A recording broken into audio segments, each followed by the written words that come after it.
非常高兴能够在这样一个大会上。Thank you for your kind introduction. So good morning, good afternoon, and good evening. It is my great pleasure to be here and share with you some of my thoughts and research on the crescent guard on Chinese sword. Just as Professor Mr. Ma gave us a very good speech, and just as he said, while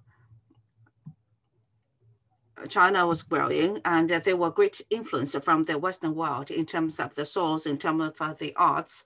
As for how everything was passed from one generation to another, actually we can just trace back as early as the Ming Dynasty. If you look at the details of those sabres and swords, you can see there were heavy signs of exchanges during the Ming Dynasty with the Western world. In my PowerPoint presentation, I'm going to share with you some of my research. Now, please let me know if you can't see my shared screen with you. Just a minute. It seems that there's a problem. Just a minute.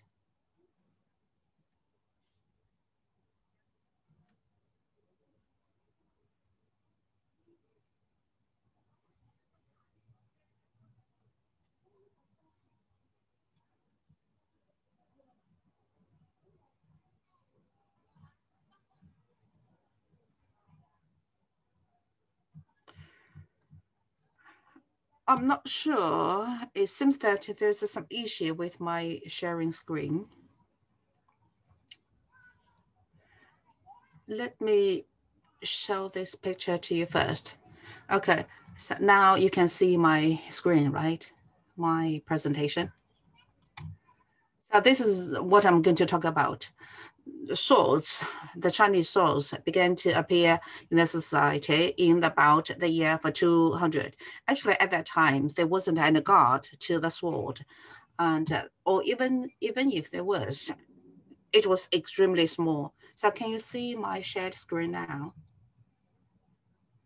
Okay, during the year 300 to 400 AD, there came a new type of change in the Chinese swords during the two Jin dynasties, which was a very, very important stage in our history because there were a lot of changes. The barbarians from the north came to the south to China.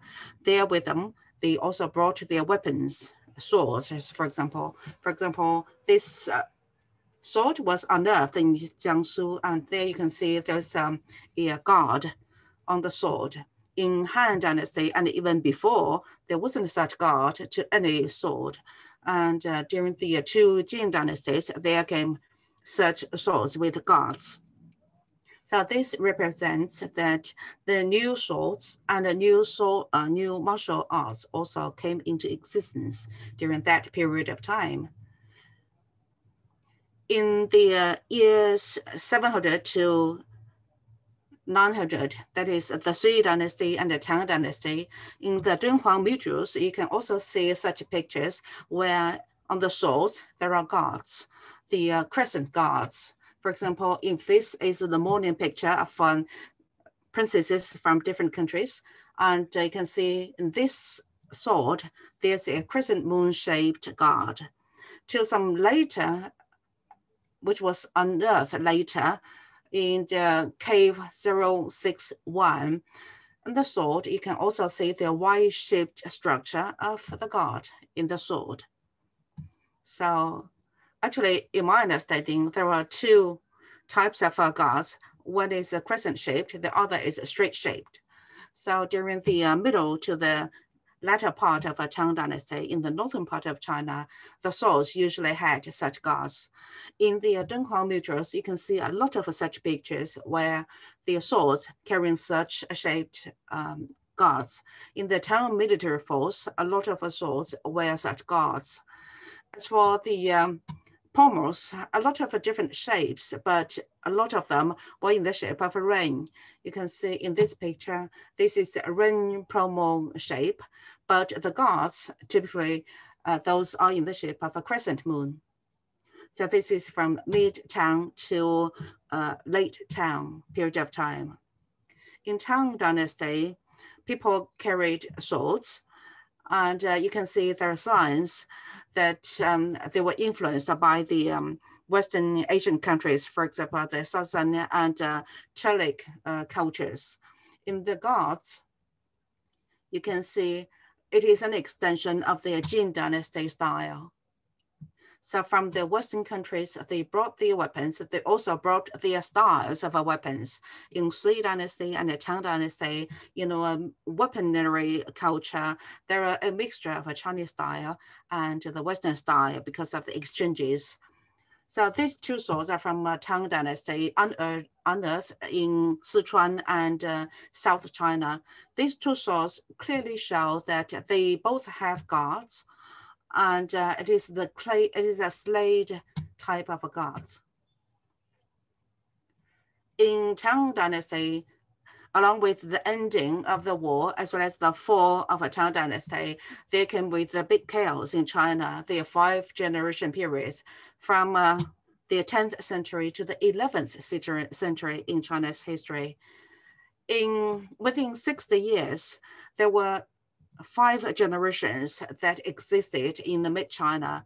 The picture to the left, it is a tomb for Li Maozhen, is one of the emperors. The middle is another tomb for Wang Chuzhi, and to the right, it is another tomb for Li Bian. So you can see these carved stone figures standing in the passage to the tombs, and they're all holding tombs. And those figures were from 10th century and to 11th century. And where you can see the guards, they all carry the crescent moon-shaped guards. At the ends of the crescent moon, you can see there's a kind of a shoulder extruding, and there's the curve, but extruding and convex outside. This shape actually exactly shows the style that were popular in the 5-generation period. After the 5-generation period, there came the Song dynasty in China. From the 11th century, Zhao Kuangyin founded Song dynasty. And in Song dynasty, such crescent moon-shaped guards just extended. In North Song, for example, this is the tomb for Song Shenzong, and this is another one, the picture. So where you can see the godly soldiers and the commanders, they all carried swords with such guards. We have got the fortune to have collected such a sword from North Song dynasty, where you can see 4 characters carved onto the sword is the Xuanhe Yi Si. That is also the year number for Song Hui Emperor, Huizong. So before the fall of North Song dynasty, this is the guard that was popular in China at that time. The crescent moon-shaped guard gradually derived into this shape. And in the North period, particularly the late Song period, the guard and the handle or the hilt were actually combined together. They were just one piece. This is one of the collections, and also unearthed in China for Song dynasty. When it was unearthed, there wasn't any pommel, but later I managed to make a pommel for it. So you can hear for this guard, it was not extruding. In the North Song dynasty, usually the blade was wider from 5.6 to 5.5 to 6.5 centimeters wide, and the blade is thick. It's easy to cut. It's not exactly the same as the swords in Tang dynasty or even earlier other dynasties such as Han dynasty or Qing dynasty, where the swords were thinner and narrower, but this one is wider and thicker and easy for cutting. In South Song dynasty, from 12th century to later, the shape of the blade continued to be broad, to be wide, and the style of the guards also continued. This sword is also from a South Song dynasty. You can see the guard here. This is special treatment here. And you can see on was set into gold, where you can see these the spiral decorative wrinkles here.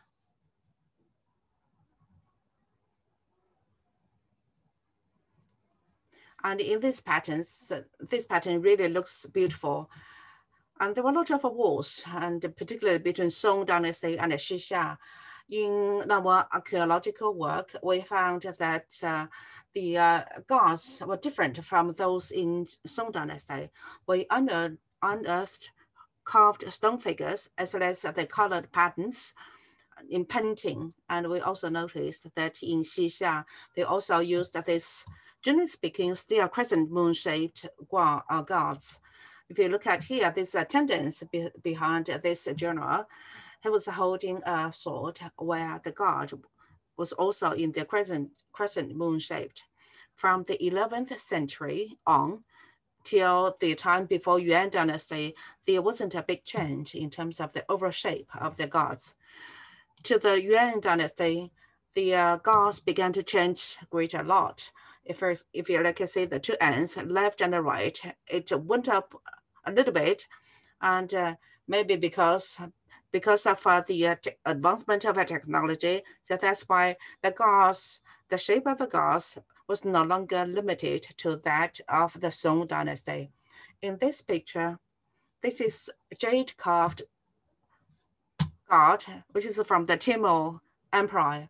Timur was founded by Mongolians after the crusade to the Western Asia countries, and actually gradually they became Turkish, but while they used the swords, they continued to use the crescent shape in their gods. At the both sides or the both ends of the crescent, it turned into cloud patterned shape. And if you compare the pictures, you can see in Timur Empire, this double dragon pattern, even the shape of the dragon was exactly the same as Yuan dynasty.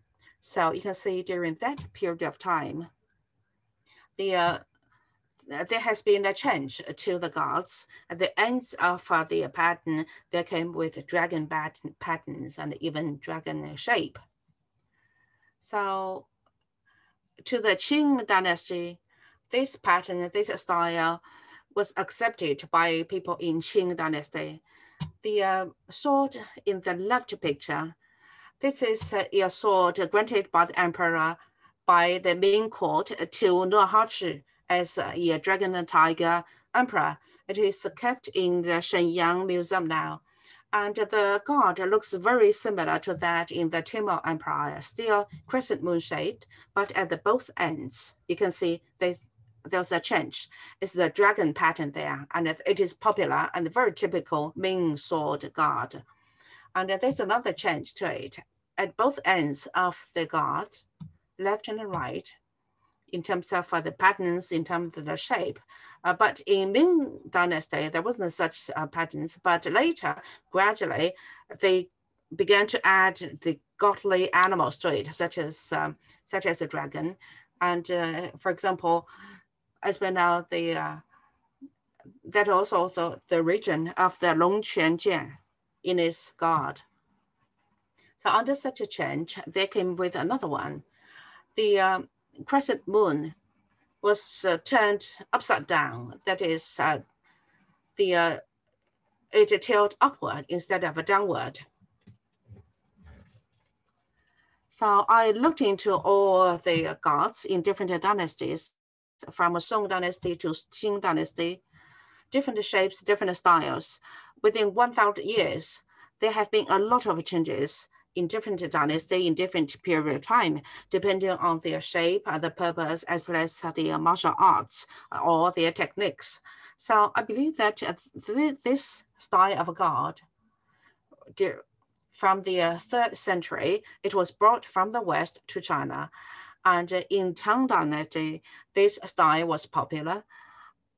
And later to the Song dynasty, it became a standard god style. And in Yuan dynasty, it derived into different shapes. Professor Ma mentioned yesterday in his speech that the China's martial arts, our weapons and our techniques have been influenced by Western cultures all the time, and we have been evolving by ourselves under such influence.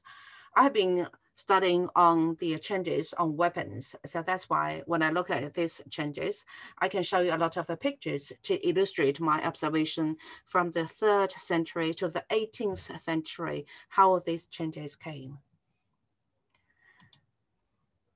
So basically, this is the end of my report. I noticed the question from the audience is that what is the purpose of such a ring-pommel in the ancient time? Actually, either a sword or a knife, say during the 7th century to the 9th century, say in the Tang dynasty, such ring began to disappear. Because in the ring, you can put a cord or rope through. That is to say, during a battle, you wouldn't let loose of your sword. That is the only purpose of why we had a ring and the pommel of a sword. So I don't see any further question from the audience. And then this is the end of my presentation. Thank you very much.